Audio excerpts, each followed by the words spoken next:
up, guys? Just gonna do a quick recap on the UFC Fight Night card, BELFORT versus GASTELUM. Obviously, the card already happened. If you didn't watch it, well, sorry. This is a spoiler video, obviously. But yeah, let's go ahead and get started here. So to recap here, Caresse McClellan versus Paulo Barichinham. My pick was Paulo by knockout in the first round. Obviously, that shit actually happened. It was a very predictable type of pick. Caresse isn't really that good on the feet or on the ground. He's been knocked out before, and he's facing against Paulo in his hometown. This guy has all wins, pretty much all wins by knockout, all wins by finish, all wins by knockout except for like one of them by submission, and he ended up getting the knockout. And this guy's just a really good striker, very aggressive, and yeah, it was a pretty much a mismatch on the feet. And yeah, it went according to plan, like most would expect. So that's actually very nice when the pick actually plays out how you think it's gonna play out. So started off the night really good there with the first round knockout. So that was my pick, obviously. And then the next fight, Ronnie Jason versus Jeremy Kennedy. I had Kennedy by decision. Again, that pick did come through. He landed a lot of takedowns, like I was saying in my prediction video, that he was going to utilize his wrestling because Jason has horrible takedown defense, and obviously Jason gasses. Jason had him in trouble for a moment when he hit him with a flying knee, but other than that, Kennedy won the fight very handily. And yeah, another easy win there. So started off the night very nice with 2 wins there, 2-0. On the next fight, Prezeris against Josh Burkman. This one fucked me over right here on my DraftKings. Obviously, I picked Josh Burkman by decision. It was obviously an underdog pick. I mean, like I said, I based a lot of my picks on DraftKings, and on DraftKings, Burkman was extremely cheap. So I said, why not, give the veteran a try? This guy's durable and whatnot. Prezeris comes out there, super aggressive, lands some looping punches, catches them, looks like he's hurt, and ends up being on the ground. On the ground, he ends up going for a submission in the north-south position. So Prezeris looked really good. First round submission. Very impressive to finish a veteran like Josh Burkman, who I think that was his last fight in the UFC right there. So we probably won't be seeing him again for a while, or probably at all now. But yeah, that kind of sucked though. Got that loss there. So it ended up being a 2-1 there. Now for the next fight, Rana Yaya versus Joe Soto. My pick was Joe Soto. A lot of people were on Yaya. I thought Soto was going to be better on the feet, have the better wrestling, and he's also a good grappler. And yeah, man, he came through in the fight. Significant strikes, very close. But overall, I felt Soto won the fight. And yeah, man, he did pretty good in that fight. Kind of surprised me a little bit there. Yeah, it was a good fight for Soto. Bloody fight. And like I said, Soto was my pick by decision, as you guys can see right here. Here are my picks. You guys can see right there in the green. And obviously the next fight here, I had Ramos by decision, another underdog pick. Obviously Sergio won the fight here. I'm not too sure if this was split decision or not. Forgot, but yeah, I mean, to me it was just kind of like a slow, boring type of fight. Not much going on. They were just on the feet, but they weren't throwing too much strikes, obviously, as you can see by the stats there. So not much to say there on that fight. Trinaldo versus Kevin Lee. My pick was Kevin Lee here. I had him by decision. He ended up getting a second round submission. He ended up hurting Trinaldo on the feet with a head kick, and it led up to Trinaldo being on his back, and Kevin Lee going for that submission where I think it was a rear naked choke. So yeah, man, Kevin Lee looked good. He had some trouble in that first round, but other than that, he looked good after that head kick. So Kevin Lee obviously still a good prospect, and yeah, keep an eye on this guy. And now for the main card, we had Alex Oliveira versus Tim Means. Now this fight was a bit of a shocker for me because I really did not expect Tim to look that horrible. His takedown defense sucked. I mean, look at that, 6 out of 11 takedowns landed on Tim Means. I mean, that's horrible takedown defense there. Means usually has good takedown defense, is able to keep the fight on the feet. On his first fight, he did really well against Oliveira, and this fight he did not look the same. Like, I saw on Twitter he posted he had a foot injury. I mean, I guess that's why he didn't look the same. But man, he looked really flat. Did not look good at all. And I was kind of pissed because pretty much he would have won. Pretty sure I would have won money on DraftKings, but I just didn't end up winning money because of him. So he kind of fucked me over, man. Fuck it, it happens. But I did have him winning by second round knockout. But Oliveira was the one that actually got the win in the second round by submission. Overall, I mean, It was an okay fight. Oliveira really pretty much won the fight though. He was winning the first round, second round, obviously won the fight. So yeah, poor performance from Team Means. Hopefully it was just the injury that led to that crappy performance. So hopefully next fight he has another good matchup, and maybe I might pick him again on DraftKings or something like that. But yeah, I guess Oliver looked good. Looks like he's improving a little bit. Got those takedowns in and whatnot. But yeah, let's go ahead and move on to the next fight. Next fight, Bethe Correia against Marion Reneau. I had Reneau winning. I mean, look at the significant strikes. That's actually a huge fucking difference there. 75 to 43. Bethe did have 2 takedowns out of 4. But I mean, I don't think that was enough to win her to take the fight to a draw. I had Reneau winning by decision because it is a female fight, and a lot of these females really don't finish fights. But Reneau actually is a good finisher. Was going for the finish in the third round. First round she came out kind of slow. I thought she lost the first. Second round I thought she won, and in the third round she was extremely aggressive and she landed a head kick that obviously buckled Bethe Correia. Ended up going to the ground, and Reneau was just destroying her on the ground in the whole third round pretty much. Let's go ahead and look at those stats. As you can see right there, look at that. So the majority of the damage and the strikes that Reneau landed were all in the third round. I mean, I guess that's why some judges gave Bethe first and second rounds, and I'm guessing some judges gave Reneau just that third round as a 10-8 round, which obviously I guess made the fight a draw. But yeah, I thought Reneau would still have won. She looked sharper out there, looked good, really good ground game, good striking, like I was saying in my prediction video. But you know, I guess it happens. You know, fight goes to a draw.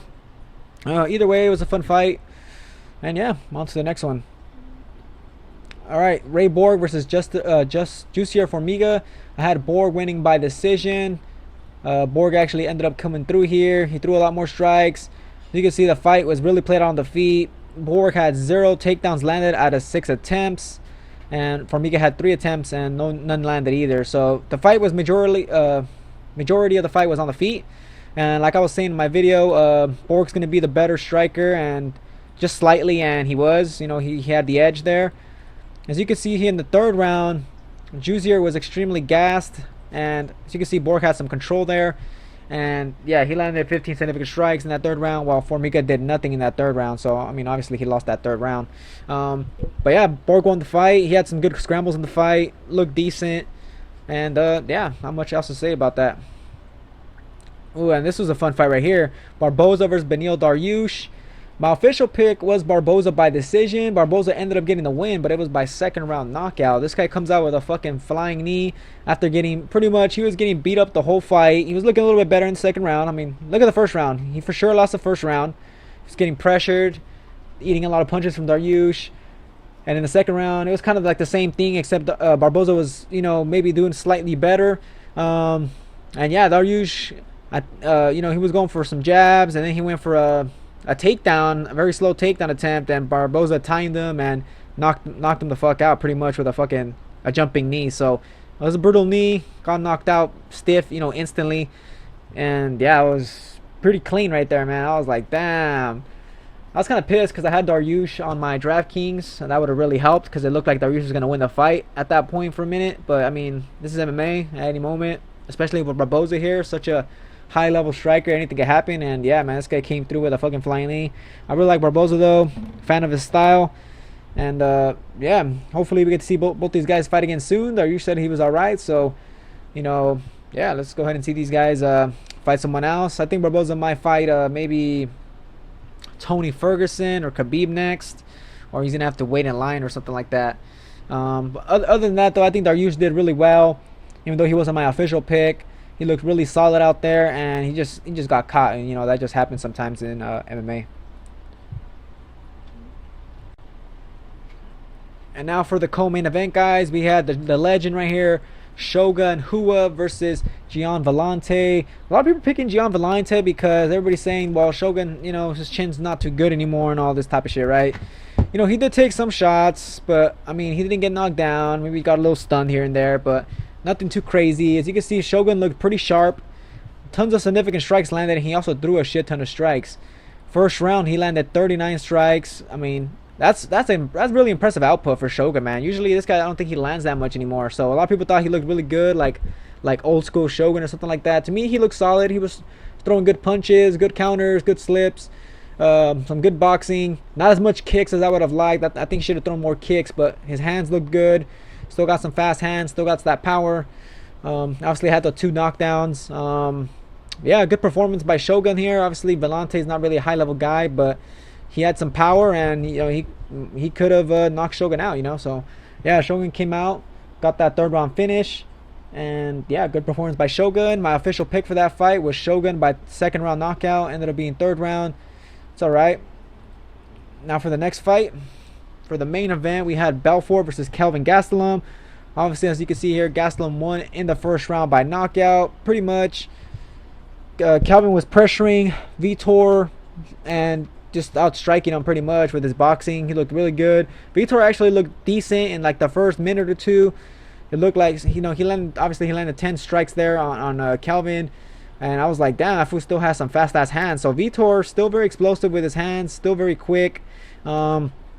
His durability is just a big factor now in his fighting style. He just can't really take any damage. So I mean, in his last 2 fights, he gets finished by knockout. Obviously, this next fight against a young gun like Kelvin here, who has good wrestling, good, decent power, good boxing, and a lot of volume, it's going to cause problems for Vitor. And obviously, Kelvin having a really good chin also can absorb some of that punishment. So, for me, I was all in on Kelvin Gastelum, and I thought he would get a, I think I put 2nd round knockout. Yeah, 2nd round knockout, but it ended up being the 1st round knockout. So obviously, Kelvin just really came out super aggressive there, and yeah, man, he looked solid. And BELFORT, he looked good in the beginning, so I'll give Vitor some props there. But his durability, his chin is just not up to par anymore. Yeah, he says he has 1 more fight in the UFC, but you know what I'm saying? Like, this guy right here, he can't take too much more damage anymore. Hopefully, it's like against a really low level guy, so he could go out. He could go out with a win. Because he said he was gonna retire after that fight to finish off that contract. So, we'll see what's up with that. Overall, Kelvin looked good. Yeah, man, it was a good card though, guys. Very good main card. A lot of people thought this card's better than like the last pay-per-view and shit like that. And yeah, I mean, I have to agree. Really good card. Fun fights here in Brazil. And overall, I went 8-12 on my picks, which obviously that's good, but I still didn't end up winning money. The guy that really cost me from making money was Tim Means. Burkman also kind of fucked me over a little bit, but it was mostly Tim Means that really, didn't come through for me. But like I said, this shit happens in MMA, and yeah, let's go ahead and move on to the next card. But yeah, guys, that's gonna be it for this video. Just wanted to share my share my review, what I thought about the fights, whatever. Just go over the fights, give you guys the results, and tell you guys how I did on my picks. Like I said, 8 out of 12, not too bad, not too great, but I'll take it. And yeah, it's gonna be it, guys. So stay tuned, subscribe if you're a new viewer. Like I said, I do these UFC pick videos every time there's a UFC card. So I think next week we have another card. Yep, the M.O.E versus Anderson fight. So obviously I'm gonna be doing my picks and predictions for that card this coming week. So yeah, stay tuned. And yeah, that's gonna be it, guys. Thanks for watching. Subscribe, like I said, and yeah, catch you guys on the next one.